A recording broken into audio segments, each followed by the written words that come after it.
Okay, so this is called the Afterburn. This is where we take an opportunity for you to ask questions, share thoughts, make comments about the teaching. It's my opportunity to receive those things so I can know whether or not what I said was received the way I had hoped and intended it to be. So if you have comments or questions, kind of line up over here if you're in the room. Otherwise, the Shamish team will take down your questions and read them over the mic when we get shifted over to them. All right, we'll begin with Angela. Shabbat Shalom, Rabbi. Shabbat Shalom. Just wanted to clarify something. So we all come in as tares then, and as we walk the walk and we are practicing our fruit, then we become wheat? Is that true? No, I wouldn't say that wheat and tares are like changeable that way. I'm saying when you come in, you have a giant question mark as to what you are. Now, he already knows what you are because he's already seen the end from the beginning. So he already knows who's a wheat and who's a tare, but he gives you these inspirational understandings as if he reveals this information to you so that you might put in the effort to be a wheat, okay? Because again, the metaphor there is that wheat and tares look very similar when they're young, when they're new, but when they mature, we get to see what they are. The difference between wheat and tares, the way I would look at it is that you actually have a choice to make sure you become the one and not the other, if you want to put in the effort. So you can become one. You can become wheat even if you are a tare by putting in the work. You can manifest that you're wheat. I think that you're growing and you could go either way, as opposed to just, well, you're born and you're a tare, and I don't think he would call you if you couldn't make it, right? We've talked about that. But you could choose as you mature to go towards tare and not towards wheat. Because it's not the literal, where you have two literally different things, but they look very similar until they mature, but that the metaphor being, if you're going to try to pluck one out, especially when they're young, you might pluck out the wrong ones, right? But for us, he's telling you, don't end up being a tare. Okay, make choices and decisions to be a wheat. So I don't want to say so you're starting out a tare and you change and that kind of thing. I think you start off as an unknown that could go either way. And then you make the choice which way you go. Okay? Thank you. Hello. Amy. So real quick about the spirit, I thought you were going to refer to Caleb, that kind of spirit. Well, A belief. Is it kind of the same? it is kind of the same. I mean, because, it talks about Joshua and Caleb having a different spirit in them. Okay. Yeah. So when you're talking about John, and he doesn't know yet what will be, but will be like Yeshua, whatever that is. And so sometimes I kind of look at stuff like the golden ratio, you know what the golden ratio is, and things don't exist unless it's being observed. So maybe that's just kind of like a glimpse of what we're dealing with as far as like what he is. Like. Well, look, again, we're talking about being, four-dimensional, three-dimensional in time creatures who are limited in lifespan, et cetera, trying to understand something that doesn't fit into our physics. Yeah, it's like Okay. he gave us something to do to keep us busy, but that's kind of like he's beyond what we can really understand. Right. But he's also limited us in terms of permanence. So if we're a problem, we don't get to exist forever. Mm-hmm. Okay? So he gives us a time to kind of choose and decide what we're going to be before he gives us that. My point is, all of this only exists for our benefit. So we can't see what's beyond what we can see within the physical. That's correct. And then my personal problem is that I'm not a very good self-motivator. I'm more of like what you said, a responder. Like, I know it should be done, but I'm like, I don't want to. But then at the same time, I don't like being told what to do. But I want structure. I love routine. So I'm in this catch-22 kind of quandary type thing. If you could help me with some tools on that. Well, I mean, look, it's... Will you wait until I sit down so I can pay attention, please? Thanks. Why not? I won't start answering till you get to your seat. All right, so... Look, what you're talking about is very common, very normal, okay? Camera's gonna wonder, I'm looking over where Amy's sitting. All right, it's very common, it's very normal. The struggle that we have, knowing what we need. Look, children, without consciously being aware of it, know they need discipline, they need guidance, and they need structure, but they lash out against it. but they don't do very well without it.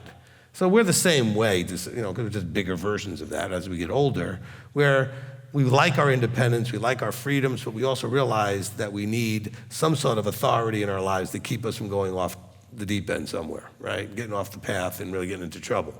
And so the way you win that battle in yourself is you have to, and that's kind of what was going on in Colossians here, you have to recognize the instruction is coming from that level of proper authority that you should trust, that says you need to find somebody to listen to. I know you don't want to, I know you don't like to, but you need to, okay? And so believing that authority helps you then to come under more of that authority that comes from the one you're believing, right? So that authority helps pass it down, okay? So let me talk to you parents out there. If dad especially has the respect of the children, but mom doesn't, dad, you need to transfer that over to mom and get those children who now trust you and are listening to you to realize they need to listen to mom, okay? So you have to, again, the vertical passes that authority down, okay?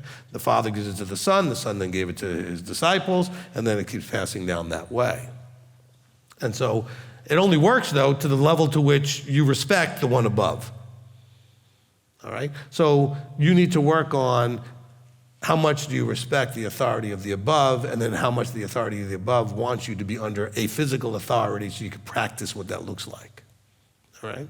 Because then you would see the value in that. Almost all of the most successful people out there have coaches, okay, trainers. And those are people that are pretty hard on them to get them to the highest levels they can reach. But the only reason it works is because they trust that the person training them or coaching them is qualified to get them there and can get them there. So a lot of you who still struggle with, my style of leadership, you could do really well if you could really trust that that will still get you there.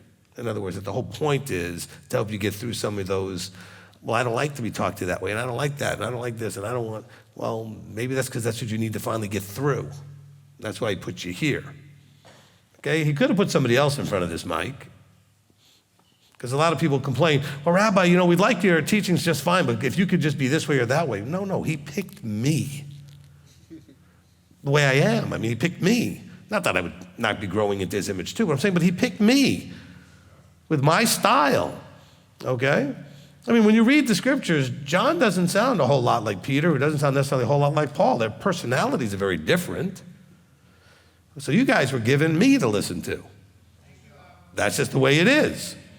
But you have to realize that you probably didn't just randomly end up that way, that you needed to deal with those things. And so instead of kicking and screaming about it, why don't you accept that that's the above me wanted you to deal with this? And then you'd learn something. Good question. All right. Shabbat shalom. Shabbat shalom.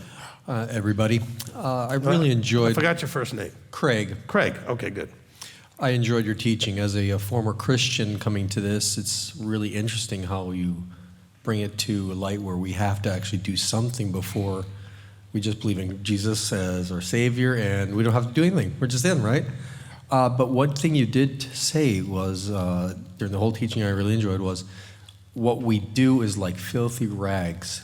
And I remember that my dad taught me that, and this whole time in the teaching. What does that really mean in our way? What is the filthy rags? What does that mean? I don't understand that. Okay, so the verse that uses that is trying to say, look, if you're doing things just on your own strength and what you think is right, it's like filthy rags. And actually, the phrase is more like menstrual rags. Okay, so really we're talking about some things that if we would picture that would be pretty, unclean, right? Pretty gross that way. So that's the way we should look at our efforts to be right. But when we're doing his stuff, then it looks right. Then it's received right. So the battle that goes on often in the scriptures, our thoughts on what's right versus his thoughts on what's right. Okay? Good. Because people will use that as an argument against works, period. They'll say, well, what are you doing works for? Your works are just like filthy rags. Well, in the right context, we'd understand that that's not exactly the way it's talking about it. Okay, Melissa. First of all, I want to say thank you because you are the kind of teacher I need, and I praise y'all. My husband used to get real mad because I'd say, I don't like a fuzzy-wuzzy God, and he'd say, I hate when you say that. I say, I hate fuzzy-wuzzy teachers because I don't need them. So, I need somebody that just tells us like you do, that shoots straight. That's how I understand. But when you were talking, what came to me was foundations. And when I was during Hurricane Ike, my cousin, her house was destroyed, so they came like 8 o'clock at night. The house was there, and I went back at 10 o'clock the next morning, and the house was gone, and the foundation was clean, just dirt. And I've always thought that that's how he needs to tear us down, our foundation, from everything. And I've lost like over 50 people, and so I was really in deep grief. And this week, every time I touched something that belonged to them, it would just break, like he was trying to break that grief off of me. But I was wondering if you could tell me about a foundation. And we get on the rock as we take the steps that we're given when he pops our bubbles and we start walking and listen to the teachings, and then we're building a foundation on him, that we're on the rock as that goes. How does that go? Yeah, I mean, look, the walk that he's talking about, being walking worthily, the thought process and the belief system is the foundation. I believe I'm supposed to keep Shabbat, which means I have to now be aware of it every week. I believe I need to eat a certain way, so when I go to the store, I have to look at labels and I have to make sure that that's right? I believe, and just keep filling in all the different things that he expects from us. Now, those things were not the foundation that you walked in before. You might have been raised at least thinking in some hopefully good ways on how to treat people respectfully, not hurt them and things like that. I mean, because humanity in general, not the majority, all of it, but the majority of it does try to cause no harm as best it can and to respect people's individual space and that kind of stuff. So that's a certain level of foundation, but that foundation says, look, anything goes as long as it's not hurting anybody. What's the difference? But he says, no, I expect you to do certain things, even though that doesn't affect anybody else but you. So I'm going to build you a whole new foundation that's based on you believing that I am, he is, and that he cares about what we do. He gives you the freedom to choose to do it or not, but he cares about what you do. And then he gives us things that he wants us to do or not do. And so the foundation starts off with believing that he exists and that he has a desire that we're seeking to understand so that we can walk it out. So when do we know that we're on the rock? I mean, we are the rock because we're supposed to be like him. Well, no, but the rock is that the foundation we're building on is that Yeshua is Messiah, the Father is the Father, and that they actually have provided us with what they want us to do. They give us this. And so that's the foundation. Now, your foundation could have cracks in it if you haven't really understood this and embraced it properly, but you have a foundation, this is the foundation I'm building on. Mm-hmm. Okay? Thank you so much. You're welcome. I was going to say something earlier today, and I didn't. And I don't want to come across as attacking anybody that's not here, okay? Because I know sometimes this time of year people do travel and they do get under the weather and that kind of thing. But I do remember listening to, I was listening to somebody talk about the congregation they go to, whatever, that, was fairly lightly attended today, because people were tired, because it was Thanksgiving and all this other. Okay, look. Shabbat needs to be. I know what it was. I asked my mother how services went when she went with my kids today, right? And she said, well, it was a very small group because, people were tired. You need to hear from me that that's irrelevant to going to Shabbat.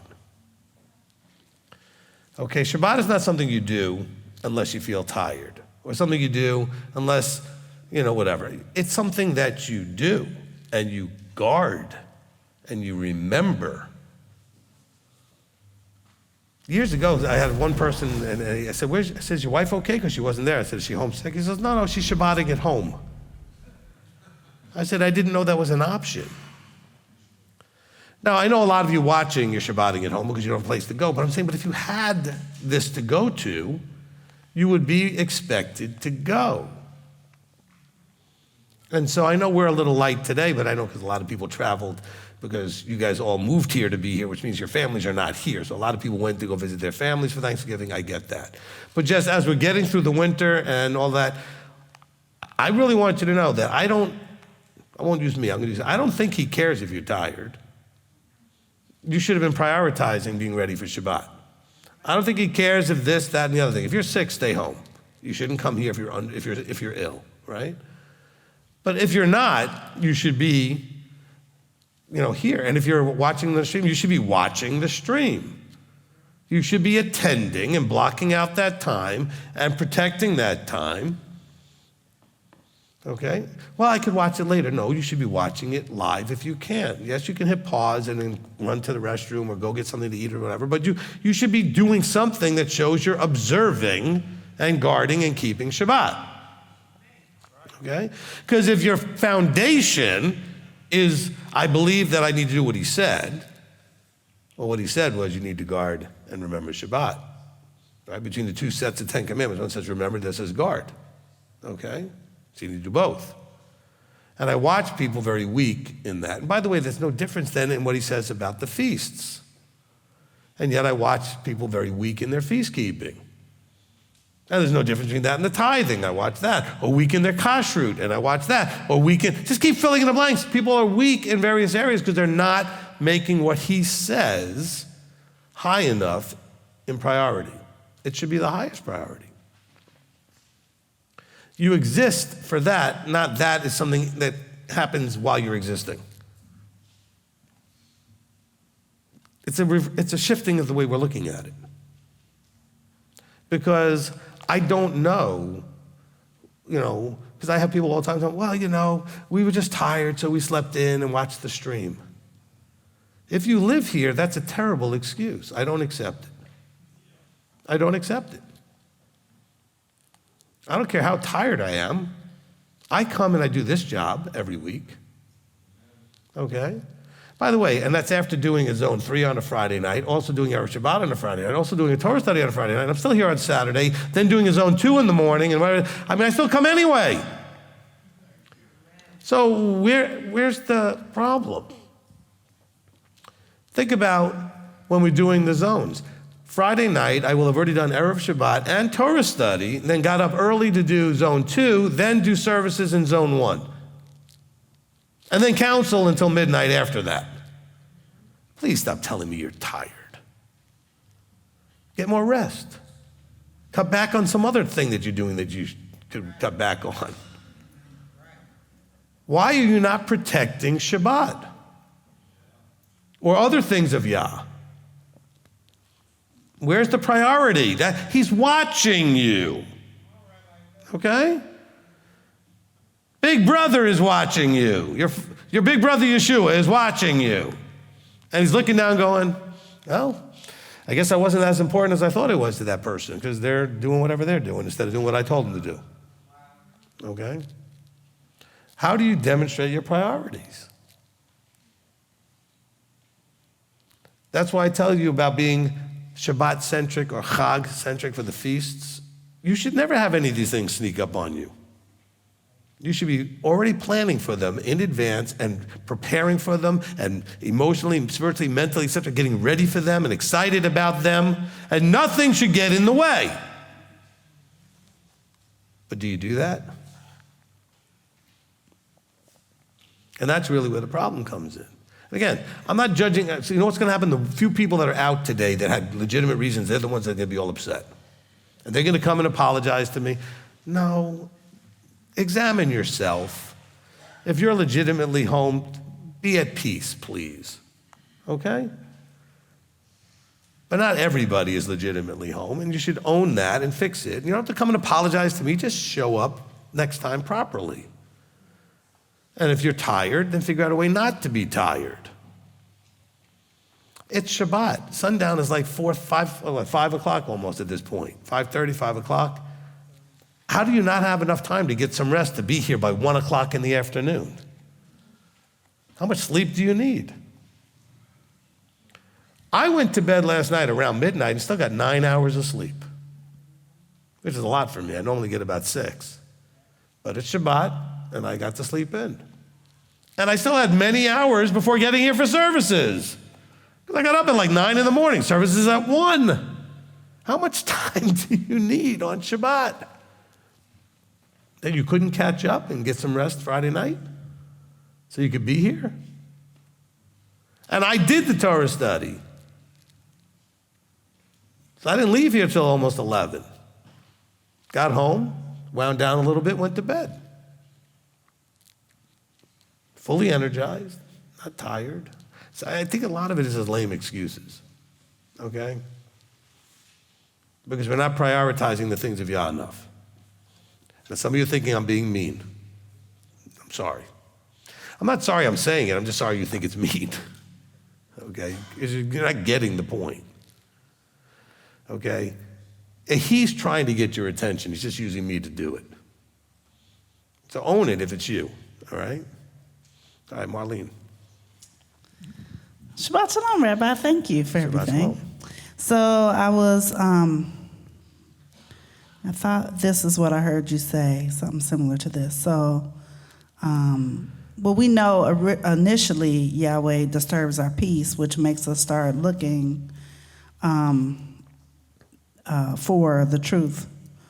And then today you were saying that he's like pushing our buttons to try to get us to move forward.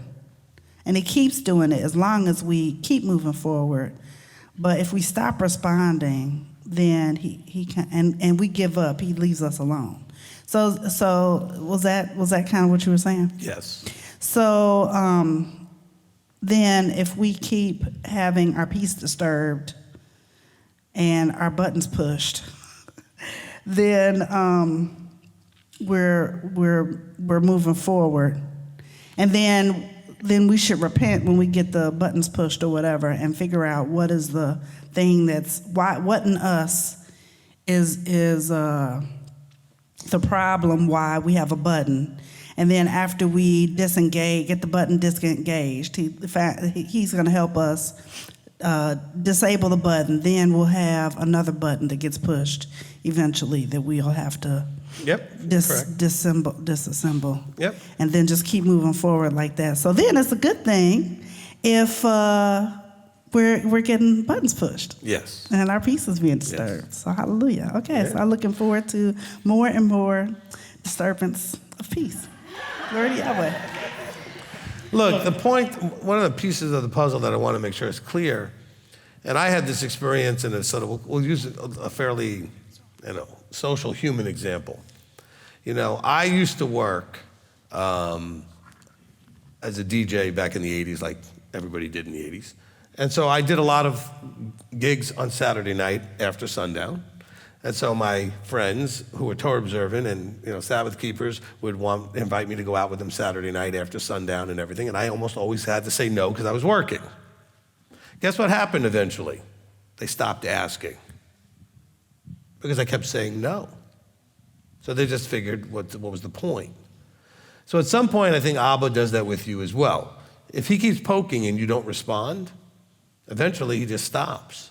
You should be very nervous if he keeps poking the same thing, that if you don't respond to it, at some point he's going to stop poking. It's not because it went away. He's basically said you're not interested. He's poking and he's wasting his time. Okay? So you need to respond to when he pokes you.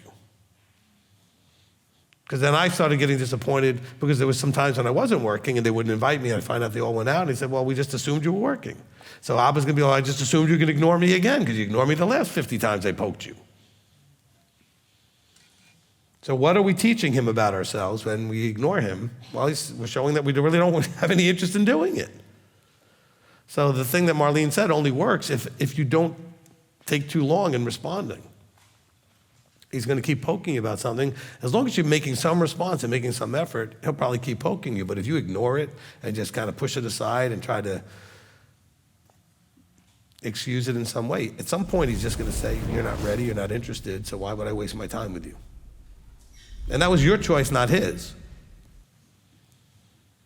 Now, of course, you can wake back up and then show that you actually are sorry and get it, and then he'll come back to poking you again. So he's not writing you off like forever, but he'll certainly leave you alone. Look, he did that to Israel. You don't want to listen to me? Fine, I'm dispersing you. Go do whatever you want. I'll send you to the four corners of the earth, send you to every nation of the earth, sift you like seed through a sift. I'm going to everywhere you're going to do what you want. And then one day when you realize that doesn't work, then give me a call. That's basically what he said, right? So I don't want you to think that if he's not poking you anymore, that he's given up on you. He's just waiting for you to actually show an interest. And you might not. That's the scary part. And if you don't, then you're done. But he's not going to keep poking you forever. He's not forcing anything. He's wanting to only work with those who want to work with him. If you don't want to work with him, what's he going to work with you for? Okay? I can give you an example. When I was in, over the years, many different multi-level marketings back in the day when that was a big deal, back in the 80s, 90s, et cetera, I could talk almost anybody into trying it, whatever I was doing. I could get them excited. Basically, we called it pumping them up. I could blow in and pump them up, right? But if I wasn't around, they would deflate and not do anything.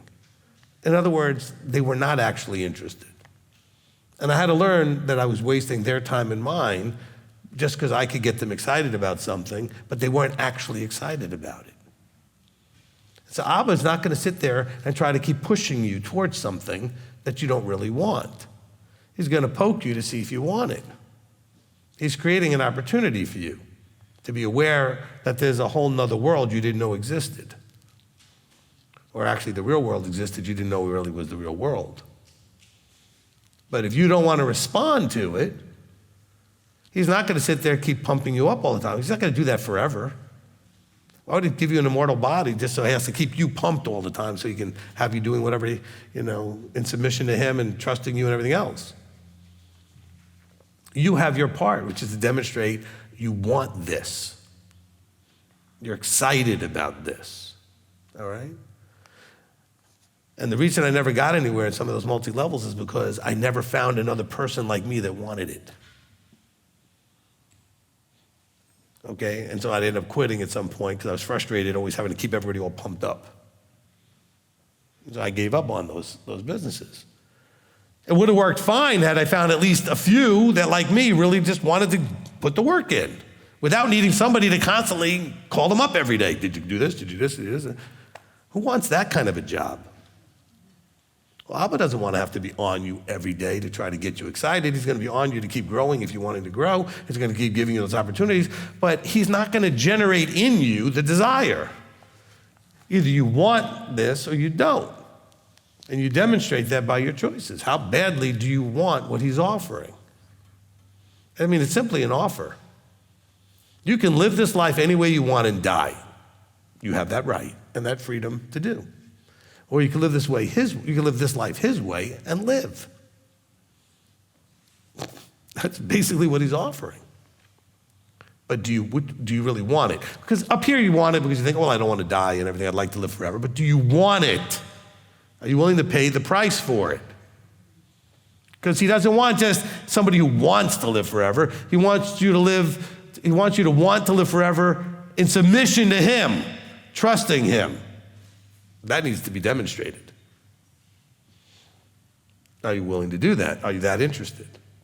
Are you willing to get you out of the way and let him rule in your life? A lot of people are not. They think, with the lip service, they say they are, but they're not. And it's demonstrated by him watching you not listen. I really loved, and I heard it, Wayne, when your wife came up during praise time, I really appreciated when Catherine came up during the prayer and praise and said, when we went to Rabbi, we didn't even realize how much our budget was bleeding, and it was bad. And I've told that story. And I'm so excited to hear that you guys not only cleaned that up, but you have your first house. That's incredible. But you know what? They took some pretty strong words from me when I first looked at it and said, look, you've got to do this, and this, and you're going to have to really, do a bunch of things different than you've been doing it. But they listened. And look at the fruit that they got out of it, okay? And they were upside down budget-wise pretty bad, okay? Worse than some of you that I know could fix yours, but you won't. And yet they took what I gave them to do and they did it. And now they're out of debt and they got a house. Amazing. I mean, okay, I'm very proud of you. Okay? And that's the way I think the Father is. I mean, I take credit for giving them tools, but I couldn't make them do it.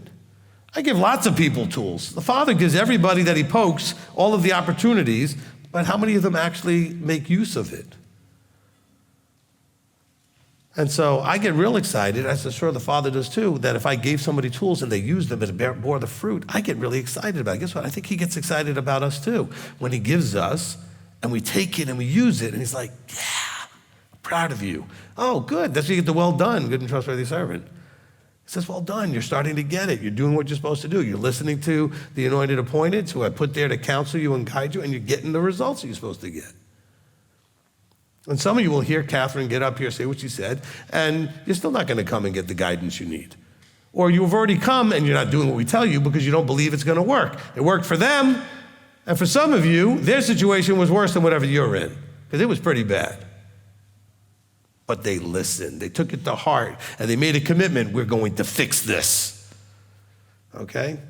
And they worked hard at it. It didn't just happen because they were like, okay. I mean, they had to work hard over a few years. Because this goes back at least 5 years or so, right? Something like that, because we weren't even in this building at the time, okay? So this goes back a little while. And did that inspire any of you? It should. Just like reading this stuff should inspire you, right? Seeing the stories and the accounts and the people doing what they're supposed to be doing and seeing what happens, okay? All right, Mr. Ken. Shabbat Shalom. Thank you, Rabbi. Shabbat Shalom. My question is going to be kind of woven in part of basically what you just got through talking about, and also the way you were answering Michelle's question. But I got a little bit confused of what Shaul was trying to say, and the way that you were putting so much meat into each one of these verses. I found myself having to grasp and try to come back to some sense. So I've got to clear this up just so that I'm all right for the rest of the teaching. But verse 10 kind of is the key to the beginning of my question. So just to verse 10, to walk worthily of the master, and that would be our Master Yeshua, right? Mm-hmm. Pleasing and bearing fruit in every good work, increasing in the knowledge of Elohim, and that would be the Father, correct? Yes. Okay. So that's my premise. That's what I've been going on, and then even then in verse 12. Giving thanks to the Father, which also points that out, that made us fit to share in the inheritance of the set-apart ones in the light. So that kind of leads to our understanding of Revelation and what our goal is, and having knowledge of Elohim, the Father, and the end times. You even sort of brought some of that up. But here's where I got confused. As we were finishing up, sort of beginning in 16, because in him were created all that are in the heavens and all on earth, invisible and visible, in the thrones, in the principalities, and there at the very end, explain what he meant by this. All have been created through him and for him. So would that be through him, Yeshua, Yahweh, Yeshua, for him, the Father? Are we talking about? No. No? All things exist because they're going to be put under Yeshua's feet. The Father created all this stuff that we have, all right? This physical world, this realm, whatever. Because remember, the Father's outside of this time and space thing that we live in. He created all of this for his Son. But he created it through his Son. So he's the creator of all of these things. But all of it is for him. for him, Yeah. the Son. Because remember, it continues, it says, and he is before all, and in him all hold together. He is the head of the body. So it's Yeah, still talking about the that's what Son. well, that's what I thought maybe Yeah. they were both being referenced here, because I know the head of the body would be the Son. We don't know what else may exist in some other way anywhere else. We just know that the physical world that we understand, the physical universe we understand, was all made for his Son. Okay, Okay? okay. And so, again, we have such a limited understanding of all That's why possibilities the that are out Father is there. always greater than the Son. Right. Okay, so again, it goes back to the story I tell that I think happened at the beginning of this existence, was that the Son came to the Father and said, hey, I'd like to create something. And so there wasn't anything at that point that we understand today as the physical universe. And that physical universe was created for him. And in it, he wanted us also for him. Okay? And so, To become sons of Elohim. are there other types of existence out there? We only know about the physical universe was brought into existence for this. Okay? Okay. I think that Good. works. Thank you. You're welcome. Okay, Pete? So, Rabbi, I wanted to go back to verse 9, where he says, from the day we heard, we have not ceased praying for you and asking that you be filled with the knowledge of his desire and all wisdom and spiritual understanding. Right. When I saw knowledge, wisdom, and understanding, I thought of Proverbs 9:10, Right. where it says, the fear of Yahweh is the beginning of wisdom, and the knowledge of the set-apart one is understanding. Yes. That's foundational.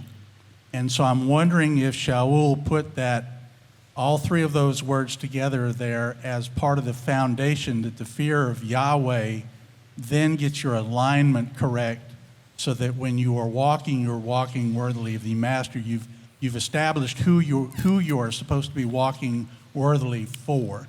That without that proper alignment, without that proper fear of Yahweh, you're walking for a different master. Right. Look, I think absolutely it would be pointing there. And I think it also points to Deuteronomy 10:12, which shows the fear of Yahweh. Then the next step leads to walking in all his ways, which again would be back to walking worthily the master. So it all starts, and that's why I think he then goes in the later verses, like into 14 and 15, 16, etc., to remind us who it is that we're supposed to have that fear, awe. And listen to the fear of Yahweh teachings, all of you who've never listened to it, okay? It's not fear like, trembling, afraid. It's this incredible level of awe, reverence, and respect. And because of that, we do what he says. And then we do the walking. So yes, I think he may be connecting Proverbs as well as Deuteronomy with that. Okay? Absolutely. Because the same order of events is still happening. It's that sort of knowledge, wisdom, and understanding, then leading to walking. So if the fear of Yahweh, it says first fear Yahweh, then walk in all his ways. Well, if the fear of Yahweh is the beginning of knowledge, understanding, and wisdom, okay, well then, and I know that verse you read doesn't say it exactly that way, but other places say it's the beginning of understanding, it's the beginning of wisdom. So we know that it's the beginning. It's got to start with the way we see him, okay? All right, so I was looking over there at Pete. All right. Shabbat shalom, Shabbat Rabbi. shalom. So I kept hearing you talk about choice and freedom, the whole teaching, and I hear that a lot. And I had a thought process that I just wanted to share. So I wasn't in the Christian church for very long, but what I do remember is that the biggest issue that I had with it was that they kept telling me that, oh, you can't help but to sin. You're going to sin all the time, no matter what. And I always thought that's not what Scripture tells us. And I always felt like, oh, I can not sin, but how do I not sin? And through your teachings, it's definitely showed me how I can, what not sinning looks like and what righteousness looks like. Well, you certainly can't avoid sin if you know what is actually the definition of sin, right? Which is why we did the teaching, what is sin? I mean, that's really, the first step in it. I mean, how do you say, well, I can certainly walk in life and not sin. Well, yeah, but you can't unless you know what sin is. Otherwise, Exactly. how would you know how to avoid doing that, right? Yes, exactly. And Okay. that's what I got from that. And I also thought if we can't help but to sin, or like you said at one point, we don't sin anymore or anything like that. I feel like that's a free will issue. We no longer have free will at that point to obey or not obey. That's what Okay, I want us, let's use alcoholism as an example. You know, if somebody's an alcoholic, they can choose not to have a drink, but they will always have in them the potential to go ahead and get in that kind of trouble again. That's what sin is like. We are all sinners, just like, so it's not something you're going to just get rid of so that it's not sitting there waiting to, expose its ugly head, so to speak. It wouldn't take much for you to sin again once you've stopped sinning and you figured out what sin is and you learned how to avoid it. So you have to realize that you're always going to be like a recovering alcoholic. You're going to be a recovering sinner. It's always going to be just lurking around, that you have to be vigilant and diligent to keep it at bay, okay? Because it will never go away, just like people are told when they go to AA and other things. They say, this is not gonna go away, but you're gonna learn how to manage it and control it so that it no longer is a problem, but it won't go away, And that's the same thing with anything addictive, and sin is basically an addictive behavior. It's an aberrant behavior, but it's an addictive behavior, and it doesn't go away potentially, like where you don't desire to do some of those things anymore, but you have to have that kind of awareness. the want to not sin anymore. Right. Thank you. So they continuously are making those choices to choose not to do it. All right, thank you, Megan. All right, and I forgot your first name. I am John. John. Shabbat okay. Shalom. Shabbat Shalom. Yeah, Yeshua has a line somewhere, Sabbath was made for man, not man for the Sabbath. How do you reconcile that with what you were saying a few minutes earlier about we kind of exist for the Sabbath? No, I didn't say we exist for the Sabbath day. We exist to be obedient to what the Father said, trusting that what he said is for our benefit. So the Sabbath does exist. He created it for us. We need it. And I say that in our opening prayer every week, is that he knew that we needed that time. So the Sabbath does exist for us because we need it. However, we don't get to decide how it should look and what to do with it. He decides that. Okay. Okay? Thanks. Good. It's a good question because that does come out. Christianity uses that verse basically to say that we can do whatever we want and decide what to do with the Sabbath. No. He made the Sabbath for us because we need it. Now, of course, if you're coming from a Christian mindset where you think that the Sabbath is this pain in the butt, inconvenient thing that takes away a whole day out of your week, well, then you're not going to see that. But if you're someone who keeps the Sabbath, you realize, I am so thankful this thing exists. I mean, this day keeps me sane. Having that time separated from everything else is something that we need. And so I say this every week when we start, and I say, after we sing and all that kind of praises, that, Father, we really are thankful and appreciative that you, at the beginning of all things, knew that we would need this time. That we would need a time to separate ourselves from all of the cares and concerns of everyday life and to focus and restore and refresh our thoughts towards you so we can get that rest and refreshment and restoration from all of the stress and distractions of life. To understand that that's meant to distract us, but we're supposed to be focused this way, right? So we have one day to put a pause on all the craziness and focus on life, all right? All right, live stream. Okay, Janet Hoffman, when you said weak people will not make it in the kingdom, we are responsible for becoming fit and stronger through counseling with rabbi, coaching, or therapy as we go through trials. It's a question. All right, we are responsible for becoming fit and stronger through counseling with rabbi, coaching, or therapy as we go through the trials. Yes, okay? Abba provides you with tools and experiences to strengthen you. Tools and experiences, okay? So experiences, meaning that when you get through it, if you don't sit there and ignore it and just whine about it, but you actually work your way through it, it will grow you and strengthen you. Okay, the experience itself of going through a challenge and then making it through strengthens you. Then, of course, with counseling and coaching and potentially therapy, whatever you need, you also can address the weak areas of your life and figure out how to unravel triggers, traumas, and other things that are potential weak spots that make you susceptible to making some bad choices, okay? All right, next. All right, from Holly Dahl, a question. When Yah tests our hearts and kidneys, is the kidneys in regard to our adrenaline, knee-jerk emotions and actions during tests and trials? And if so, how do we humble our adrenaline-driven reactions toward pleasing Yah? Okay, so it says that Yah tests our hearts. It also says he tries our kidneys. And it's an idiomatic phrase for he gets down to what's really driving you. So yes, I think a certain amount of it is the emotional side of it. I'm not going to say that it's necessarily our adrenaline knee-jerk action, but he's testing. You know how like we use a phrase, and these are these idiomatic phrases like having a gut reaction, or I trust my gut, or people tell you, hey, trust your gut. That's what are you really feeling deep down. So when Yahweh says he tries us and tests us in terms of the kidneys, he's trying to point out, I'm really trying to make sure to find out what do you really feel, what do you really want, what's going on deep inside. And so that's more what he's talking about when he says, Yahweh tries the kidneys or tests us in that way. He says he's not just going to test the surface of what you claim and say and whatever, but how do you really feel? What do you really want? All right, next. From Diane Hogue, Shabbat Shalom, Rabbi. How do we align our head and heart?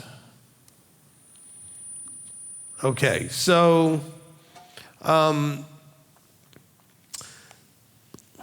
you have to first understand the right order of things, okay?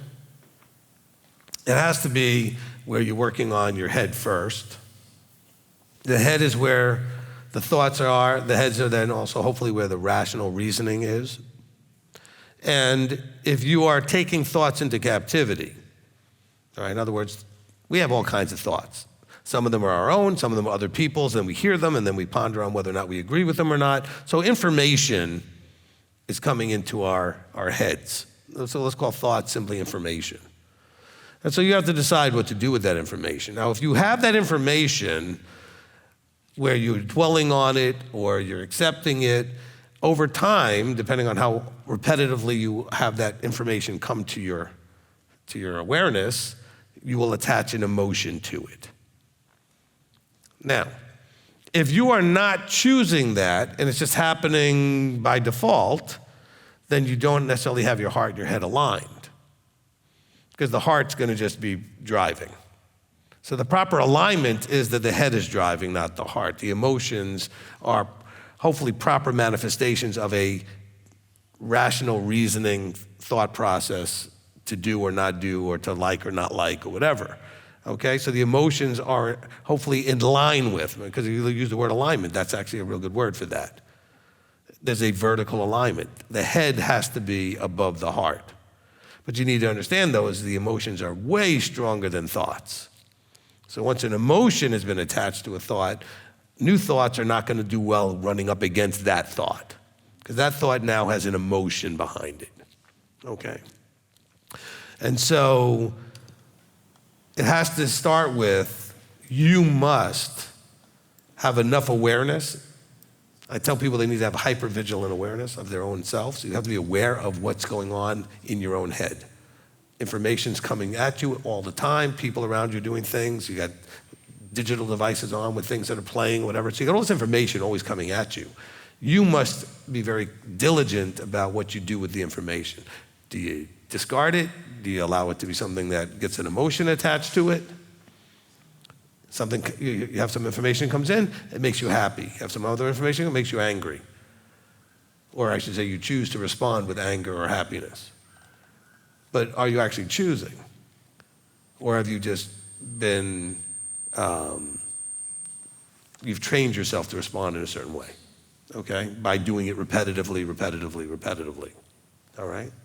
And that's where we get these irrational things like maybe one day when you were 2, some dog barked at you, snapped at you, maybe bit you, and now you're afraid of all dogs. When the reality is that the odds of another dog biting you are very slim. Matter of fact, the odds of any dog you run into in your life, especially at someone's house, biting you is very slim. Like 0 almost, right? But you're going to respond with fear because the emotion grabbed a hold of that thought that dogs attack and bite, and so you now can't rationally argue with that because the emotion is making that impossible, okay? And this is the same thing we do spiritually. It's so hard sometimes to receive new doctrinal understanding that's actually not new, but it's correct compared to what you were told all your life as a Christian or whatever you were believing. So then it's swimming upstream against the emotion you used to have attached to whatever the idea was that they had taught you and sold you. So now you got to adjust that. It's very hard for a new thought to win a battle against an old one that's got a lot of emotion behind it. Really tough. Really tough, okay? And so you have to be really careful with that. Look, let me talk to you husbands and wives, okay? So at some point in the beginning of your relationship, you had thoughts of, I like him, I like her. And then there was probably a lot more detail to that, like I like the way she talks, or the way he talks, or the way he does this, or the way she does that, or whatever. So there's things that you liked. And then you would see them and talk to them and you felt great, right? And you wanted more of that. You wanted to spend more time with them and more time with them.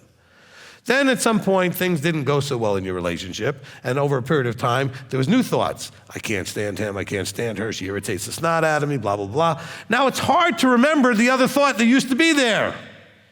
Same person, but it's hard to get back to that place because the new thought with the new emotion is really stronger.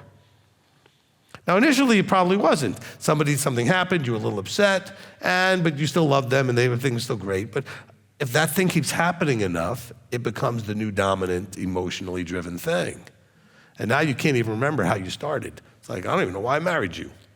Well, because you had this other feeling and thoughts back then. That's why you married me. But now this is going on, and that's become the dominant focus of your emotion and your thoughts. And it's hard to remember, wait a minute, but I love you. I wanted to spend my life with you. And now I can't wait to get out of the house. And so what's really changed? The way we've dealt with or not dealt with things that are happening, which means you probably need counseling and other things to help you deal with them. But if you allow the emotional connection to a thought of the irritation that the person, whatever, then it becomes the dominant thing. And then when you see them, you start feeling those feelings instead of the first feelings, which are the good feelings. You know. And so we then connect things. Trying to think how far to go with all this stuff. I'll give you something else. Whatever is happening in your life, okay, where you have a very strong emotion, like really strong emotion, anything consistently happening or uniquely happening will get linked. What do I mean?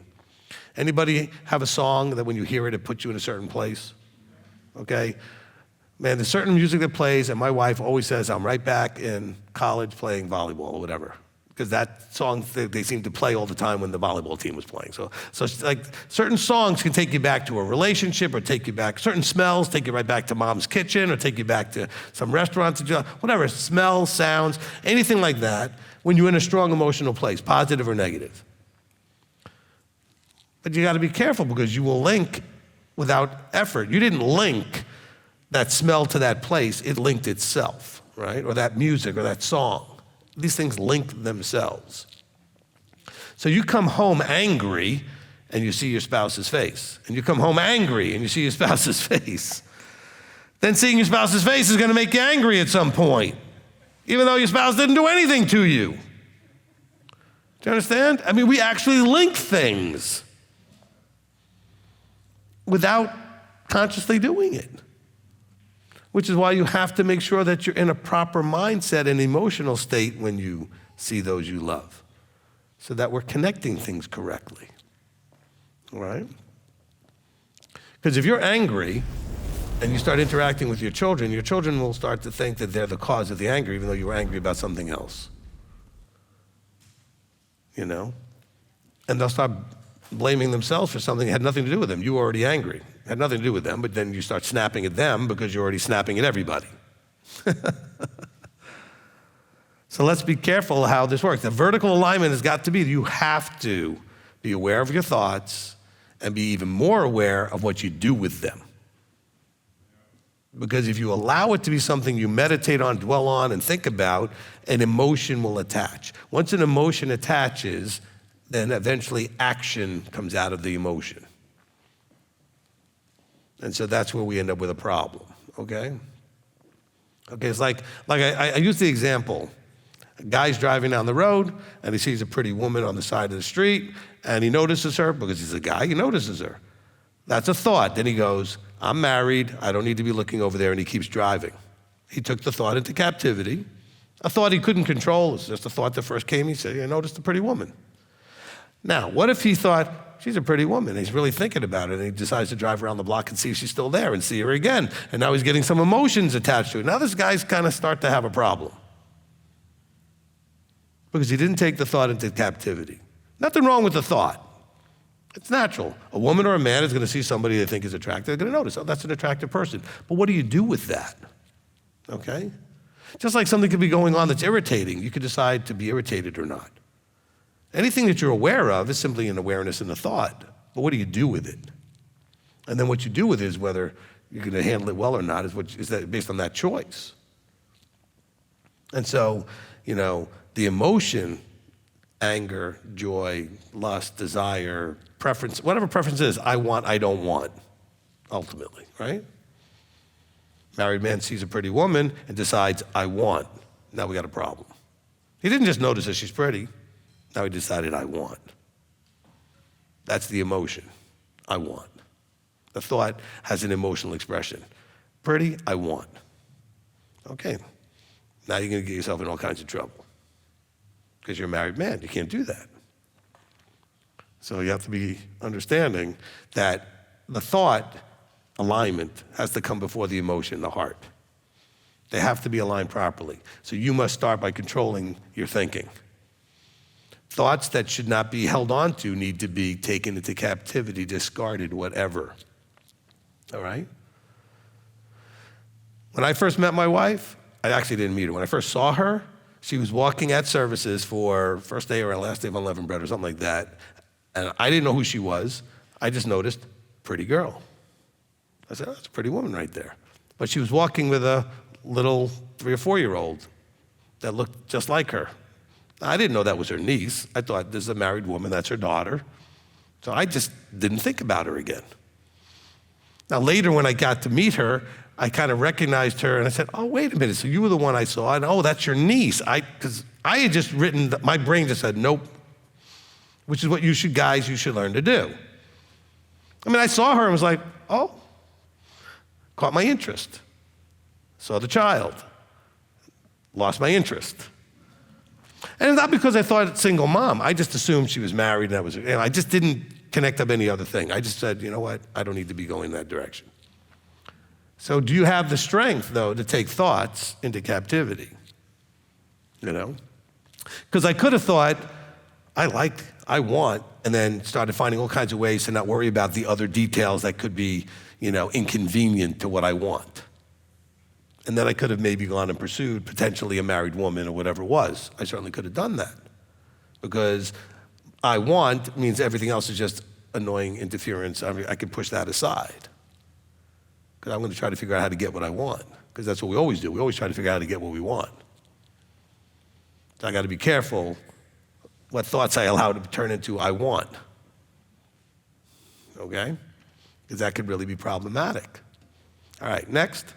That was a long answer, but okay.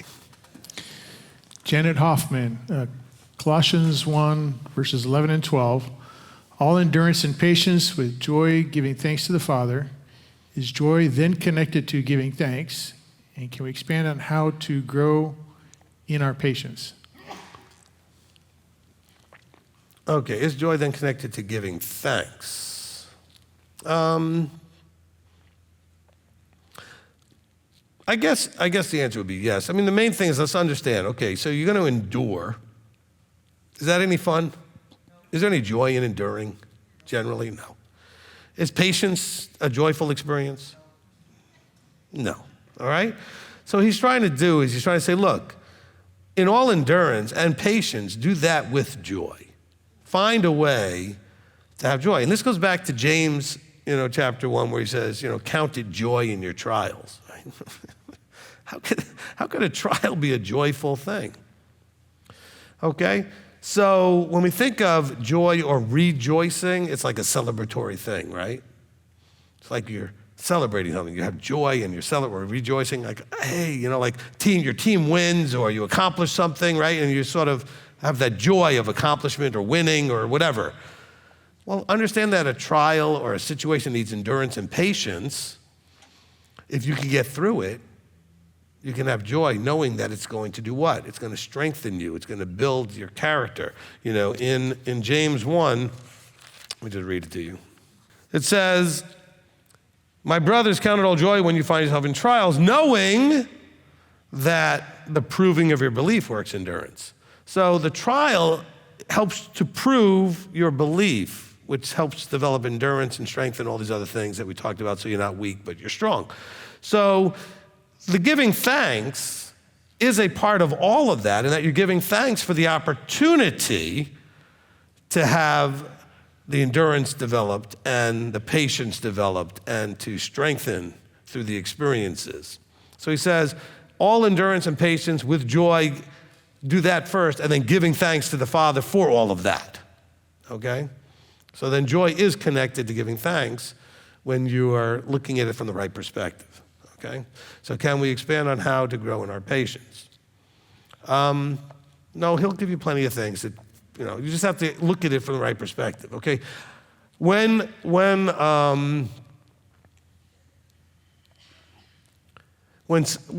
the situation why we have to be patient? Something is not happening at the speed you want it to. Is that essentially most things that you need to be patient with?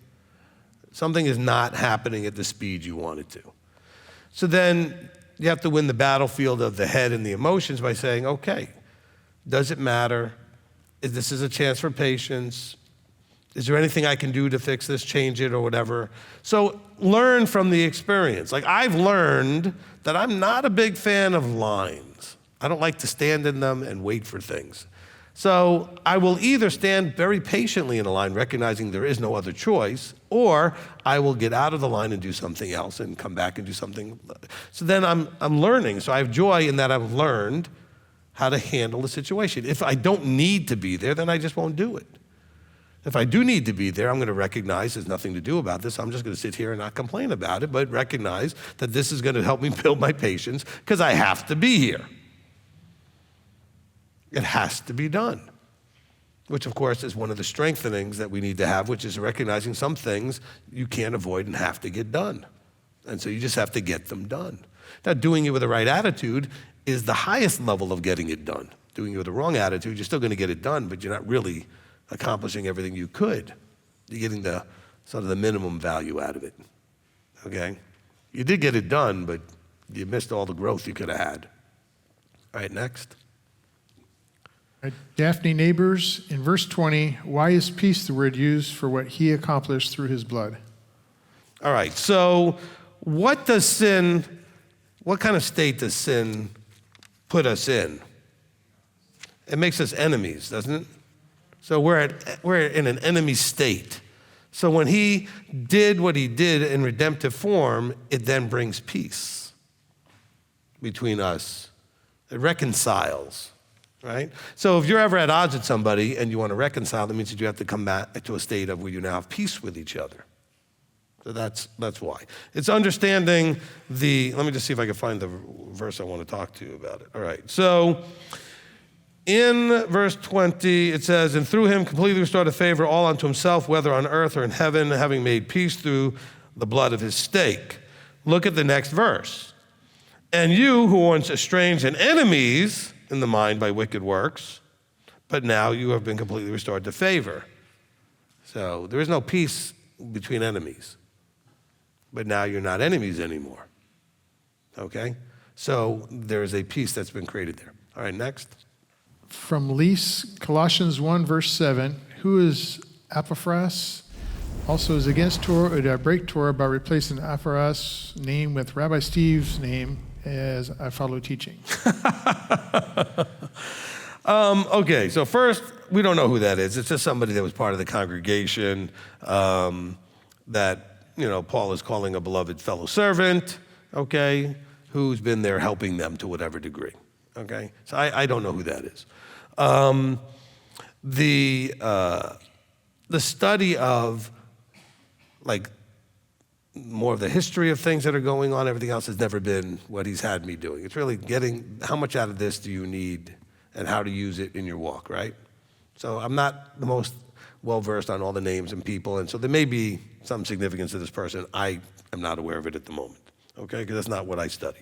Now, the putting my name in there would certainly not be necessarily inappropriate if you understand and thinking about that people like me are people that are there to do what he's saying that this person was doing, okay? He says, as you also learned from Epaphras, our beloved fellow servant, who is a true servant of Messiah on your behalf, who also declared to us your love in the Spirit. In other words, this is a representative that Paul is endorsing as being a true servant of Messiah.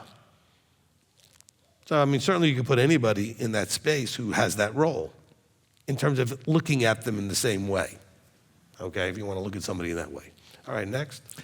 All right, Freddie G, is verse 15 referring to Yeshua as firstborn, like before Genesis, or firstborn in the new creation to come, like our transformation? Verse 16 seems to be the answer, but maybe it's both. No, I would think it's both. Hebraic reasoning and thought basically is cyclical, okay? Things happen, and then they have an ultimate manifestation of them happening, but they happen cyclically over and over to a certain degree. So I would say it's probably referring to both. All right, Shaylee Mariano, when it says our sins have been forgiven, what sins are these? Is it the guilty charge that is removed from sometimes failing at Torah that gives us a chance to repent and try again? All right, so we have two issues, right? One is when you first come in, you're coming in from a place that's called darkness and sin, etc., because you don't know better. And so his death covered all of that. Now, as you go forward, you're still going to make mistakes. You're still going to break the Torah, which is sin is lawlessness. Sin is breaking the Torah, breach of the commandments, okay? And so his death covers that as well, if you repent. Now, there's a difference in the covering slightly from the idea that he pops your bubble and lets you know that forgiveness has been made available to you. You didn't actually have to do anything at this point. Then, in order to move forward, you have to accept that forgiveness by choosing then to walk in a different way. So there is a repentance there. You have to own that you deserve death, which you maybe didn't realize you did, and that you appreciate that he redemptively took that on himself. But you can't keep doing those things that required that in the first place. Okay, so you have a mindset. It's the only difference is in you. What he did doesn't change. Okay, so I'm walking through life. I'm in my 20s, have no idea that any of this exists, and all of a sudden I find out all this exists. This is what happened to me. So then I come to understand that I've been doing things that I shouldn't have been doing, didn't know it was a big deal or not, and then was very glad to find out that there's a redemption available to me, provided I choose to stop doing the things I shouldn't have been doing. And so then going forward, when I slip, through repentance, that can be applied to the new issues that I've created, okay? As long as I keep making a commitment, like the first time, to stop doing the things I shouldn't have been doing and do the things I needed to be doing. And so that's the fullness of how it plays out. Next. All right, from Olivia Dirth, Shalom Rabbi, in the effort to de-Christianize my mind, the grace versus favor, I tried to find Tanakh scriptures to support this. Does Isaiah 26, 10 through 11, go with what you said? And there's a second part to this. Okay, hold on. Let me just. First of all, you just need to listen to the teaching, the search for the doctrine of grace. Okay, that should help you to answer all of that. But Isaiah 26, let's see. It says, the wrong finds favor, yet he shall not learn righteousness. In the land of the straightforwardness, he acts perversely and does not see the excellency of Yahweh. O Yahweh, your hand is high. They do not see. They see the art of the people and are ashamed. Also let the fire of your adversaries. Okay. Oh, Yahweh, you establish peace for us. I mean, there is some of that in here, but that's not what this is all about. Your struggle between grace and favor is that the church basically mangled the concept and sold it to you as unmerited favor, okay? They took mercy and turned it into this thing they're calling grace. And that's where the problem is. So the best answer to you is you go listen to the teaching called The Search for the Doctrine of Grace. I cover every verse where the word appears, okay? I cover every verse where the word appears so that you can see it, hopefully, the way it needs to be seen. All right, next, and we need to be wrapping it up. All right, from Leon, looking at the two greatest commandments in the context of becoming a good and faithful servant, is it possible to fill the first without loving our neighbor in the body as ourselves? I think that somehow we missed that the first is about loving our Creator and the second is about loving our neighbor and each other. So I don't have it on my screen, so I don't know exactly what you said again. But the first great command is to love Yahweh, your Elohim, with all your heart, might, and being. And the second one is to love your neighbor as yourself. And so the first one is about loving the above, and the second one is about loving the below, loving those down here, okay? Expressing his love for you and your love for him through the way you treat other people, all right? Anything else? We'll throw one more out here if we can. All right. From Elizabeth Lightke. Rabbi, I'm struggling with when and how is appropriate to worship and praise Yeshua without seeming to elevate him above Yahweh. Christianity turns him into an idol, so their music turns me off. Okay, so look, it's how do I explain it? It's like if you're working, I guess if you're working at a business that's got multiple locations, the person who is the head of your particular location needs to be fully looked at with the proper authority that they have, yet there's a supervisor higher than them, okay, that they are responsible to. And so we're told that Yeshua did all that he did. We're told that he created all things came to be by and through him. John 1 tells us that. We read that in Colossians, okay? But yet, he's under the Father.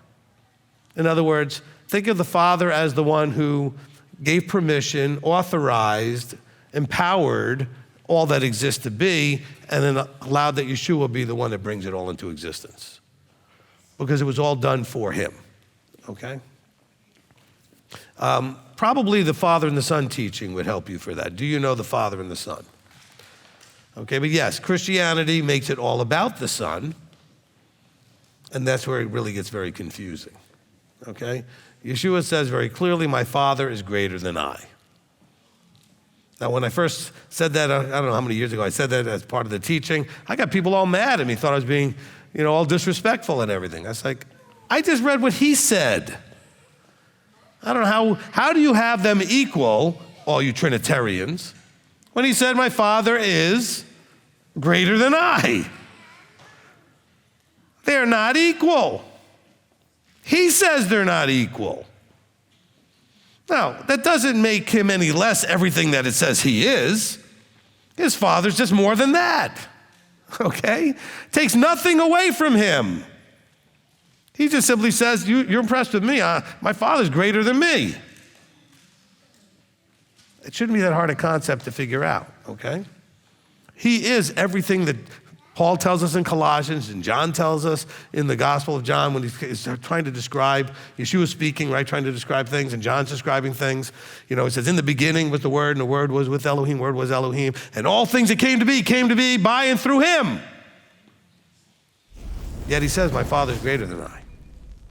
So as impressed as we are with him, Father's more impressive, okay?